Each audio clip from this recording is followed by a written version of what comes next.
One of the things we just talked about was a contingency plan.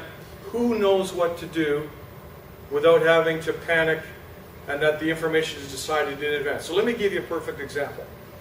As a professor, I get very excited in class. I like teaching, and I get excited about what I'm talking about. Plus, I'm slightly overweight. Well, maybe a lot overweight. So let's say I got really excited, and I had a heart attack, and I fall down unconscious. What are you going to do?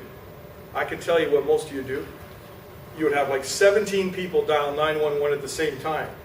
And what would you do? What would you say to them? Where are we located? Do you know the address? So how could you tell them where you are? We're in Seneca, which building, which campus, right? So part of a contingency plan is, do you know the basic information to be able to respond? So if you wanted to describe where you are, right? You are on the 3rd floor on the north end of the building. Now here's how you break out a contingency plan. You don't have everybody call 911 at the same time.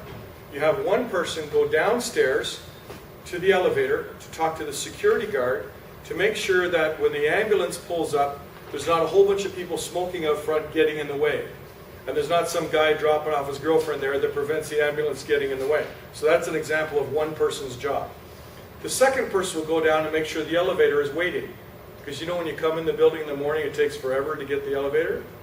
The third person will go down the hallway and wait by the elevator to show them which classroom to go to. Because that way you're saving time.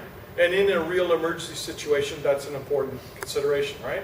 So that's part of a contingency plan, is knowing this person does this person does that, and that person does that. Because in real life, you know, I'd be unconscious. I wouldn't be able to tell you what to do. So in business, when a bad thing happens, you say, Kevin, you phone the supplier. Steve, you send an email from this.